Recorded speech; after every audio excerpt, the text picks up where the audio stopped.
sining, malalalim na kwento at mga kahanga-hangang talento.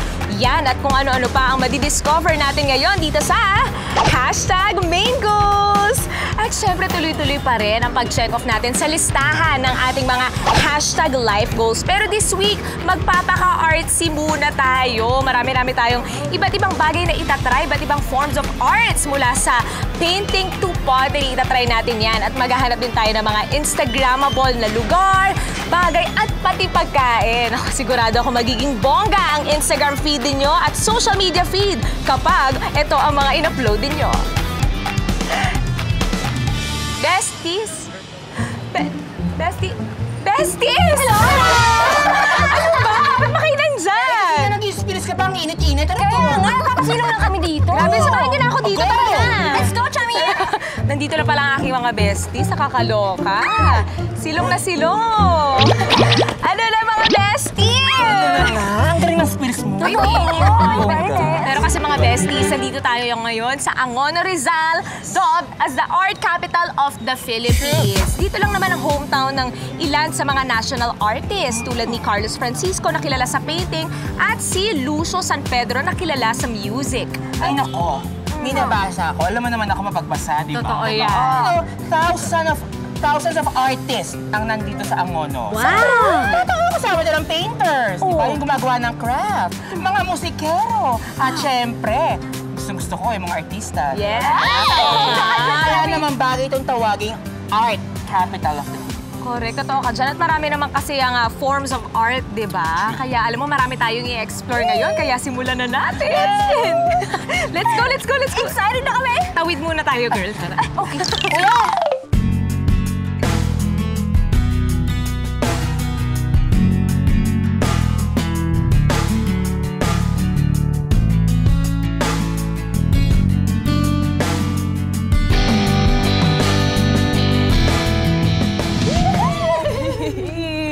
I-experience natin ang mga art na yan. At ang first stop natin sa goal na to ay yung isa sa mga pinakakilalang museums dito sa Angono, ang Blanco Museum! Yeah. Let's go! Let's go! Pasok na tayo. Chami!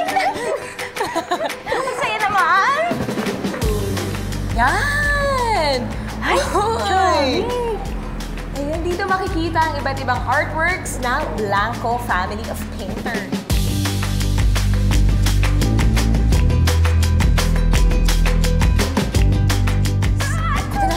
At ang most notable member sa kanila ay si Jose Pitok Blanco. Ayan siya! At syempre, sa kanya din nagsimula ang Lineage Painters ng Family. And hello, renowned Filipino artist si Sir Pitok Blanco. Alam mo, totoo yan. Tapos yung inspiration sa mga paintings nila, sa mga artworks nila, usually Filipino tradition and culture. So yan makikita natin mamaya. Tara na! Dito natin si... Hello! Magandang araw po, Miss May Mendoza, Miss Chichi, and Mr. Jamie. Yeah! Ay, grabe. Thank you naman. Hello, Lemuel. At si Lemuel ang isa sa mga apo ni Sir Pitok. So, itutour na tayo dito sa museum nila. Let's begin! Let's begin! You may all be wondering, ano ba yung meaning ng logo namin? Actually, Meron akong ancestor named Juan Bungan. We come from a family of fishermen. okay. And pagkatapos mangisda ni Juan Bungan, idadock niya ang kanyang bangka, ibabaligtad at doon siya hihiga at magpapahinga. Ngayon, since kalbo siya, malaki tiyan, mukha siyang patay na isda. At yun yung meaning ng Bungan. Okay. Sobrang interesting naman. Kaya po, makikita niyo po talaga dito mga painting ng buong pamilya. Dito sa Blanco Museum makikita ang paintings ng Blanco family. Mula sa family patriarch na si Pitok Blanco hanggang sa kanyang mga anak at asawa. Lahat ng 7 niyang mga anak ay artist din katulad niya. Pati ang asawa ni Pitok na si Loring Perez may painting rin dito. Nagsimula siyang matutong magpinta noong 48 years old siya sa tulong ng asawa at mga anak nila. Ngayon po, these 2 paintings, these very spectacular paintings, my tatay created when he was 11 and 12 years old. Yes, 11 and 12. kahit po maraming mga nagtatanong if it's for sale. No, it's actually not for sale because we would want to impart these paintings to the public para po mas maraming ma-inspire. Ma-inspire. So, hindi niyo pinagbibenta kahit alin dito? Kahit alin po dito. Pero, we have a gallery that has paintings for sale. At gusto ko pong i-highlight yung painting po na to ng aking tatay. Kung makikita niyo po, it's really about the struggle brought about by poverty. Pumunta po siya sa Smoky Mountain and ito po ang kanyang nakita as it is. And this is my tatay's call for action na we must help. Nakakatawa yung storya. Diba? May aral. Mag-selfie naman tayo. Ay, selfie diba? naman Yun tayo. lang yung magagawa natin para madala natin. Kuya. Sama natin si Lem. Tara!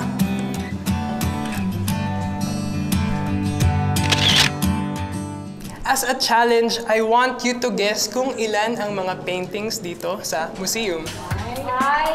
Kung sina-challenge mo ba kami, Lemuel? It's always a challenge. So, Ila. Dito sa buong museum, ah. Yes, sa buong museum. Hindi sa buong family mo.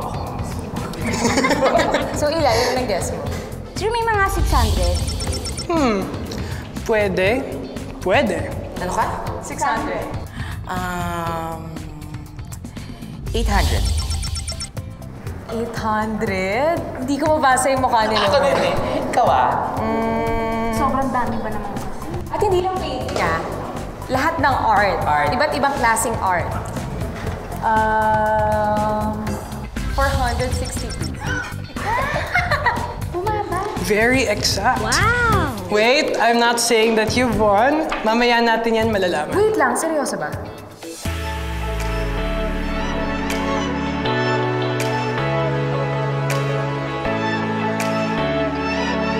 This is one of my lolo's last paintings. And as a trivia po, ako po yung naka-yellow na shorts. Go yun! Yes, that's me po. That's me. Kasama ko po ang aking lola. Cute. Pero yung ibang paintings dito na dated 19, yung mga 80s pa, 70s, paano naaalagaan yung color para hindi mag-fade? Ngayon po, inaalagaan siya in a way na the atmosphere of the room talagang monitored. It should be staying the same. What we call the relative humidity. Ito po ay ang Feast of St. Clement. It happens every November 23.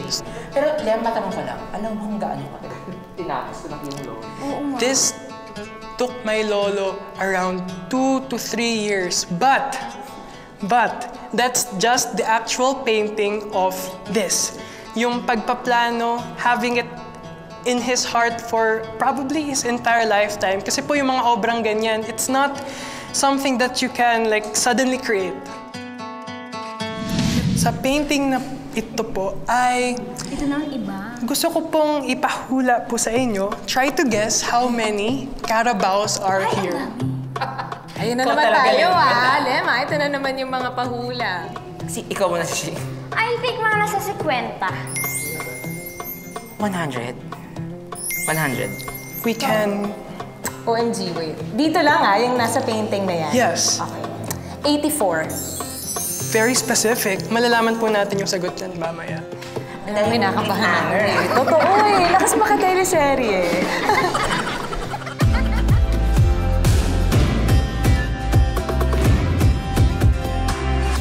Kami naman ang merong challenge sa'yo. What's the challenge? Pwede mo ba kaming turuan ng basics of painting? Totoo. Well, pag-isipan ko. Siyempre! Come on! Tara. Oh, yun ako.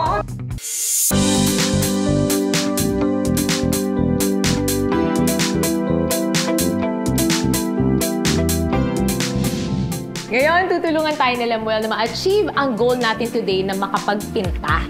True. Kaya guys, let's get the inner artist within us. Yes! At Diba? tuturuan ni Lemuel ng basic knowledge ng pag-painting! True! Ba't ka natatawa? Wala lang. Lemuel! Welcome to Painting 101 with me, Lemuel Blanco. Professor Lem. Professor Lem, of course. Now, As I've already said, art is whatever we want it to be. We all start with a blank canvas. We all start from scratch. Grab your paper, yung Oslo paper nyo dyan. Pumili kayo dyan sa mga boxes ng 8 kokopyahin nyo. Pwede pong 3 lang. 8. You have 2 minutes and 2 minutes starts now.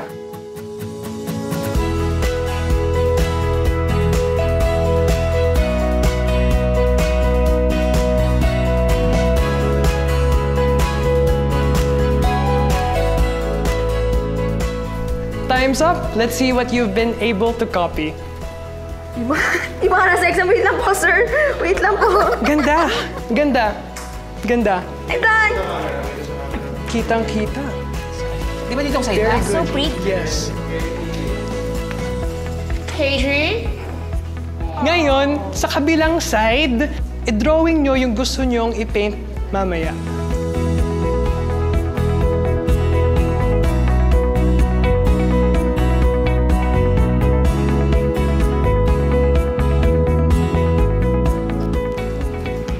Time is up. Wait lang po. Pencils down. Pencils. Yan. Classmate, ang daya. That's it! That's enough! Nakakainis naman kayo. Ang ganda na draw. Wait. Ayun na, medyo buo na siya. Manananggal. Ay, kasi hindi na buo eh. So, ayan. Activity 2, kailangan nyong pumili ng isang shape at kokopyahin nyo siya. Siyempre, di na ako lalayo. Oval! I will be just freshening up. I will leave you to it muna, and I will show you how it's done in a while. Saglit lang. Hello class, I'm back. And you only have 3 minutes remaining. Bakit? Hindi, kasi medyo nako-confuse ako. Kasi parang yung drawing ko, hindi ko talaga siya as in binis kung ano yung nakikita ko. Kaya hindi ko alam kung saan ilalagay yung shadow, kung saan yung mga dark parts. Kaya hinahanap ko, ano bang angulo na itong dinrawing ko? Bakit parang hindi eh. Ah, kaya. Pero it's a good start. So, we can start with your drawing na. Kung makikita natin, yung kaliwa ay maliwanag, yung kanan mas madilim. Ngayon, bibigyan lang natin ng dilim itong nasa kanan.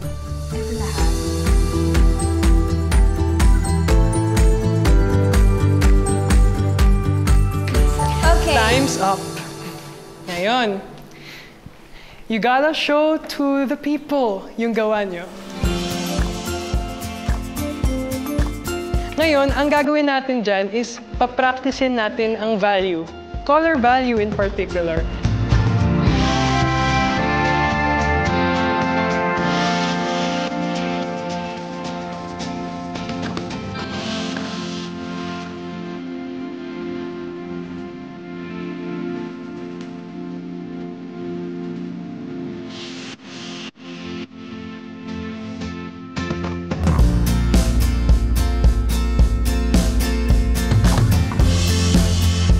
Ngayon na naturuan na tayo nila mula ng basics of painting, oras na para gumawa ng actual painting. Nakaka-excite!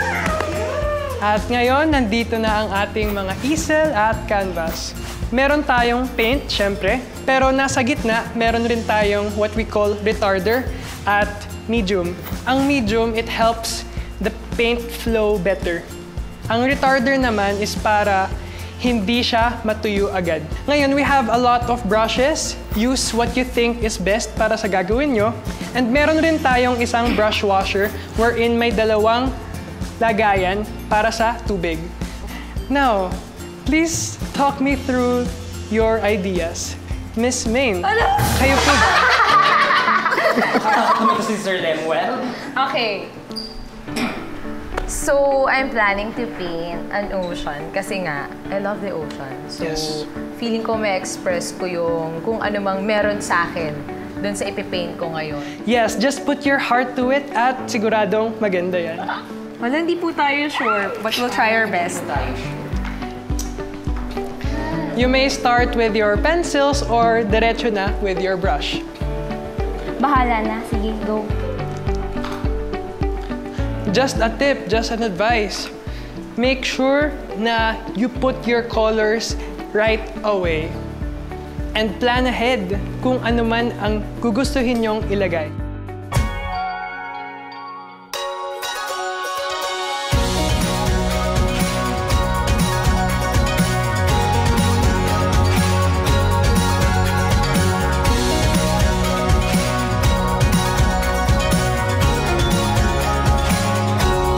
Napaisip kami sa mga pa-challenge ni Lemuel kanina.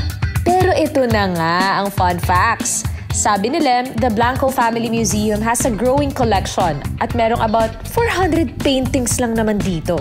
At ang Carabao Festival painting naman has over 40 Carabaos. Dami!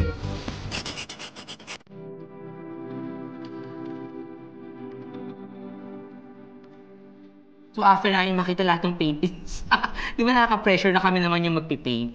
So sobrang challenging sa akin kasi unang-una hindi naman ako painter. Talaga, obviously. Tsaka hindi rin ako magaling mag-drawing. Doon pa lang challenge na. And syempre na-challenge ako kung paano ko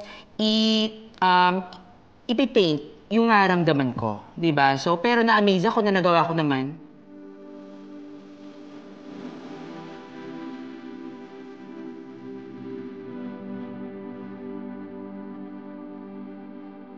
Sana mabenta ko siya. Wow! Kahit mura. No, just kidding. Pero guys, natutuwa talaga ako dahil na-experience ko to at dito talaga sa main goals. Kaya, I'm so happy.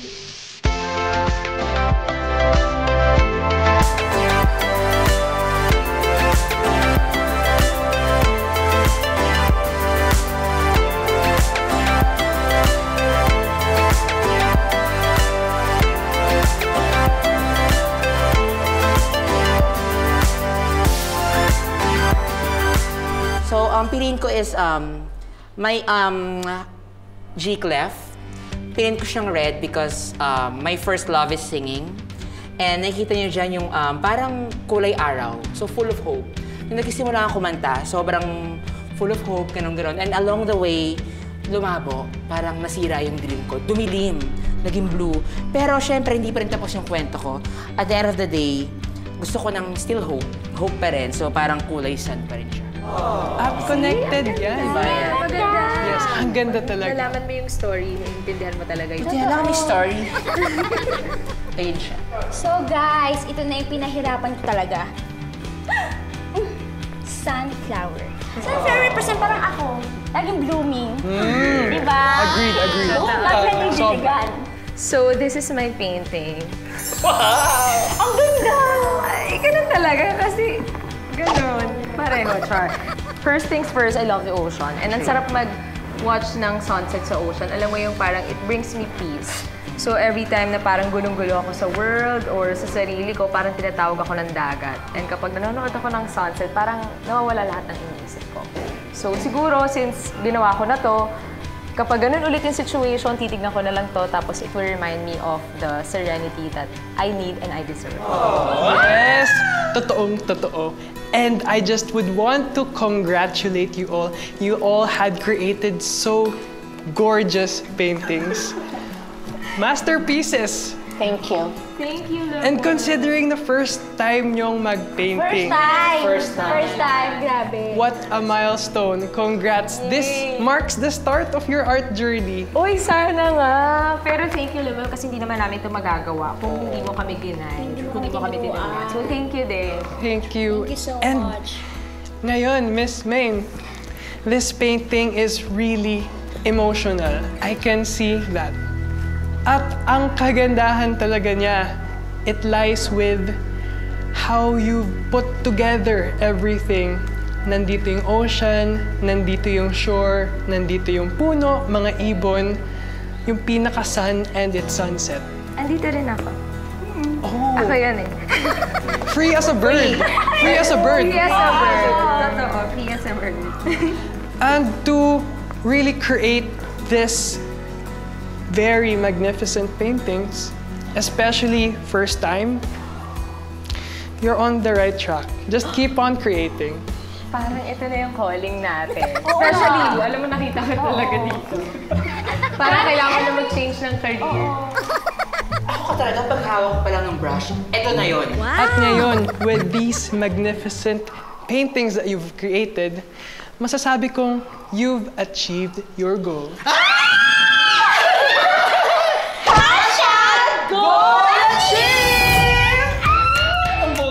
Thank you, Lemuel! Congrats, congrats. Thank you for sharing your knowledge. Thank you as And very encouraging.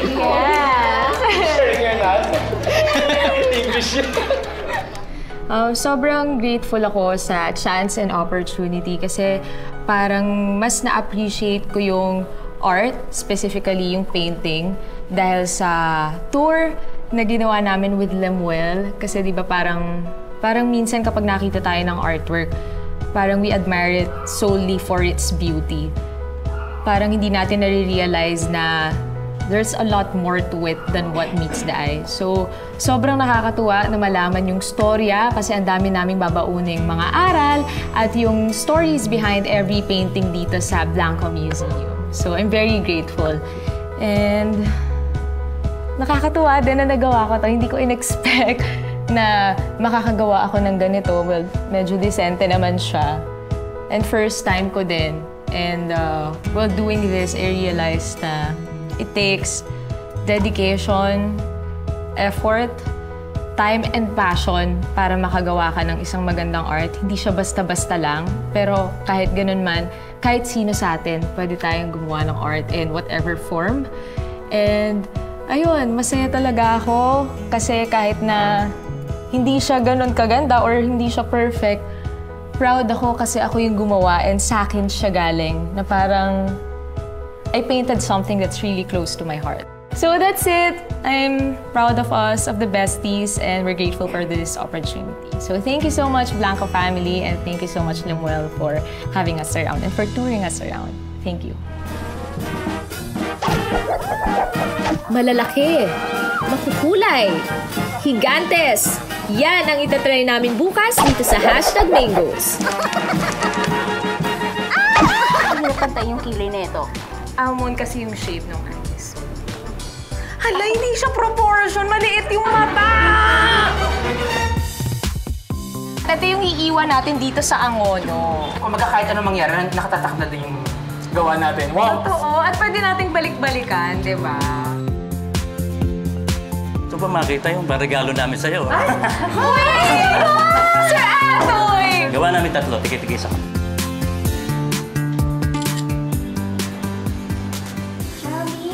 Miss Mari, hindi ganito! Ano pa naman yan? Nanginginig ka. Hinga. Relax lang. Ano ko to? Relax lang. Ang baon, ha? Yan. Ay, ang bongga! Meron. Bongga paling!